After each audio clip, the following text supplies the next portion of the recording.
Yes, my fans, this is your boy Bunny again, and I come to have another little talk with you, my fans. So let's have a little rap talk. I want to talk today about growing up as a youth back in Jamaica and smoking. Because the reason why I want to talk about this, I was just sitting there and I was just meditating a bit about people who smoke and they want to stop smoke and they are struggling how to stop smoke. So we was having a little discussion earlier on and we were talking to someone about this situation and we were saying that smoking is a habit. And I personally know that smoking is a habit. But getting into smoke is not a habit. Is when you start to smoke. That's when it develops to be a habit. Because when you start to smoke, everybody start to smoke different. Some people just walking with a friend and because of peer pressure, they start to smoke. Someone that smoke and they say to try it, you try it. But I want to talk about how me personally start to smoke. Because I can talk about myself. I can't talk about somebody else's experience. So I start smoke from the age of 7 year old.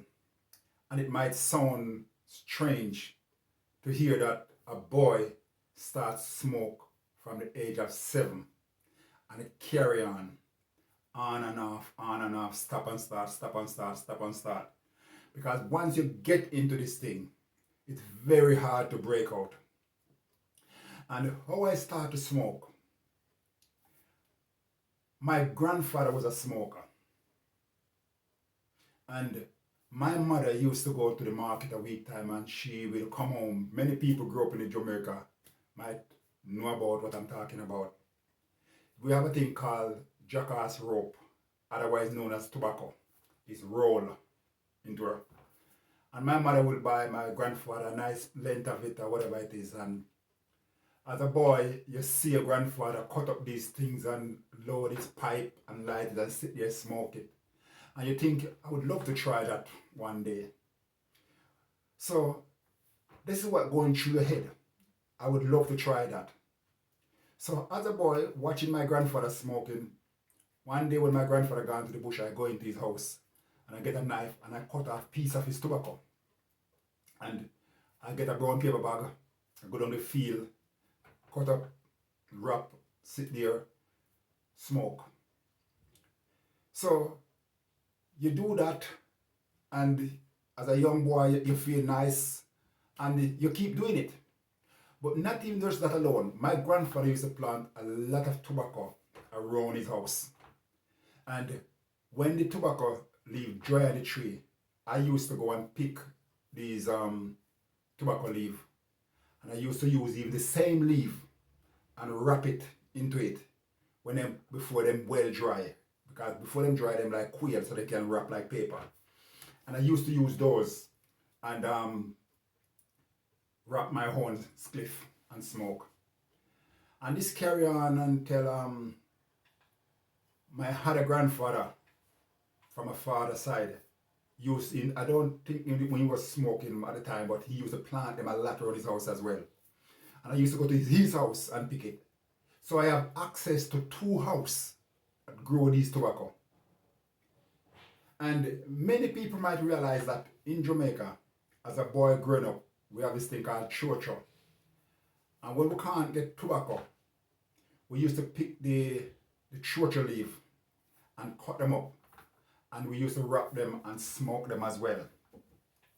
So for me growing up as a boy, these are the access and the opportunity that I have to smoke.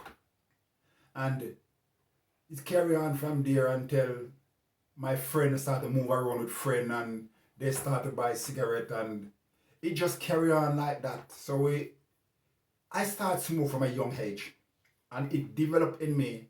So by the time I reached the stage where I want to stop smoke, it was very, very hard. Although my father was a deacon in church, my mother was in church, and we grew up in church. But this is the situation that I find myself in. And when I decide that I want to stop this, I find it very, very hard to stop. Because by now, I get the taste of smoking and the habit of smoking, and start to move around friend who smoke and do the same thing with me and giving me to smoke. So it becomes very, very hard now to break out of. So it happened that I stopped go to school at a young age, because I stopped go to school when I was 15 years old. So by then, I becomes one of them streetwise child, then put it that way. And I start to mix around big boy, where I start to go to bush and do different things with bigger boy than myself. And it happened that I went away and started to live my own life and do my own things, and I become a smoker. And I remember when I lived in Kingston, I was conducting on my antibus, and I want to stop smoke, and I find it very, very hard to stop. So I started to buy ice cement and other sweet, and start to suck these sweet, because I think this sweet would take away the taste of it, but it never mean much. So I carry on, and then what happened? I started to work on the bus. And I remember sometime when I was in Kingston and I was going to the country, my sister did have a shop in town. And I would go to my sister's shop and I would take out a pack of Cravener. So we have 20 pack and 10 pack of Cravener. I would just take out a pack of Cravener, put in my pocket. And by driving on the bus going back to country, I would just give my friend them cigarette. They want cigarette, I just give them a cigarette. Because I was a smoker, but a social smoker, where I just don't think when I want to smoke, I just take one and light one, or just habit smoking. Anyway, it carried on like this until I grew up and I passed my tests, and I was driving, and it reached a stage now where this smoking thing is getting so much to me now, and I want to stop smoke because it was getting too much to me. I want to stop smoke. But by then, I started to smoke weed. And one thing happened to me before I stopped smoke. I was at a place where my friend was smoking chalice, and I get involved in this chalice smoking, and this thing nearly mad me. I'm not gonna go into that story. I think I've done my video on it before, but I've done the same thing with a ganja cliff that gave me the same impression that nearly mad me as well. So come back to the smoking of the cigarette. This is what I want to cut out now. So by then now, I was driving country bus and round town bus. And I was living in a place in Kingston, and one day I sit down and I was telling somebody how I felt I want to smoke and how much time I tried to stop smoke and I can't stop. And the person turned to me and said to me, use this.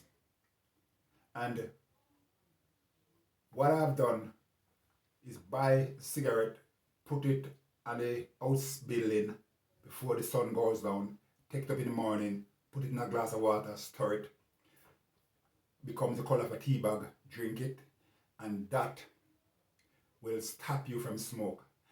And I never take it serious, but I still say I'm gonna try it. So I've done that. And what that have done to me, when I drink it, it made me have a upset stomach like I want to vomit. So from that, every time that I light a cigarette, as soon as I take 2 draws of it, my whole stomach feel like I want to vomit, I want to sick. And that helped me to stop smoke. It helped me. Because every time I think I light a cigarette about 3 or 4 times after that. And that, every time I light one, the way my feel inside, I have to eventually cut off cigarette. And it happened that one of the time I was driving a 36-seater bus from Kingston to St. Thomas.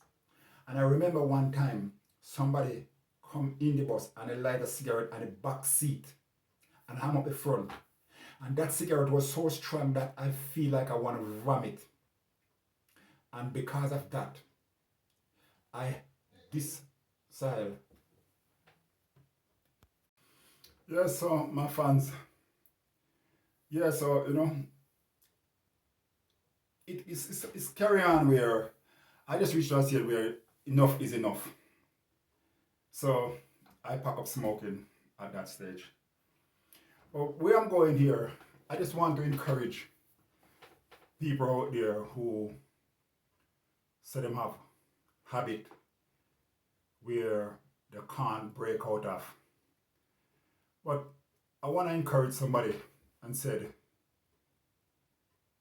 it's a choice to do something, but your willpower can take you away from it. I want to use an example like lottery. I have a friend who complain that their husband they gamble and they can't stop. But I want to say everything that we do in life is a choice. We have a choice to do it or not to do it. Because I want to use a simple example like I don't smoke, I don't drink, I don't go raving. I'm a person that keep myself to myself. And what I do when lottery come in, I did start to buy lottery. The very, very first night lottery come out, I win $40, £40 on lottery. The very first night it come out. It was my choice to buy the lottery. And I've been carrying on from there, buying lottery, until I cut it off. I was in church, and then I fell away from church, and I still never buy lottery for a long time. And then after I started to buy back lottery, and I was spending some big money on lottery because what? I tell myself I don't go and smoke, I don't drink, so this is my little hobby. And sometimes I spend like £50 a week on lottery and don't think about it. And I've been doing that for a long, long time. And when COVID come down, I went into a shop. Don't get me wrong, I win money off of lottery because I win up to £200, I win £100. So I do win every so often. I win a £20. So I do win every so often, I win something small. But I sure that not count up what I lose. But what happened when COVID come down, I went into a shop to buy lottery. And the lady in the shop turned to me and said to me, she cannot sell me the lottery unless I am buying something else. I can't just come into the shop and just buy lottery on its own. And believe me, this is when COVID come in the first time. This is 18 months, coming up to 2 years now since COVID come in. But I guarantee you, from that day, that lady tell me that, I walk out of that shop, and until today, the 1st of December 2021, I have never buy lottery again. So that show you that you can stop do whatever you want to do if you have the willpower to do it. Alcohol, I stopped drink alcohol off my own. I don't drink alcohol because I have bad experience of alcohol where I drink and drunk. Somebody lace my drink and I make a decision to cut off alcohol. I just stop it. So I'm just saying this, my friends, my viewers, my subscriber. If you're out there or you know someone out there who is struggling, tell them it takes willpower to do what is best for you. you can do it. Tell yourself, I am gonna. Because if you tell yourself tomorrow when I wake up, I'm gonna go into town. You plan that you're gonna go into town. Tell yourself, I'm gonna stop smoke. Tell yourself, I'm gonna stop gamble. Tell yourself, I'm gonna stop steal. And I guarantee you, tell yourself, you're gonna do something and make up your mind, and that willpower allow you to do it. Believe in yourself. Trust in yourself. Have faith in yourself. Have confidence in yourself. And know that yes, I can do it. And I am going to do it. Yeah, man. Tell yourself, I can do it. I will do it. And I'm going to do it by my willpower in me. So, my fans, my viewers, my friends, my subscriber, thank you for watching this video. Share this video and let someone see it who believe in themselves. I'm out. Remember to like and share. Remember to subscribe to the channel. This is your boy Bunny. Peace, love. I'm out. Bless up, bless up, bless up, bless up.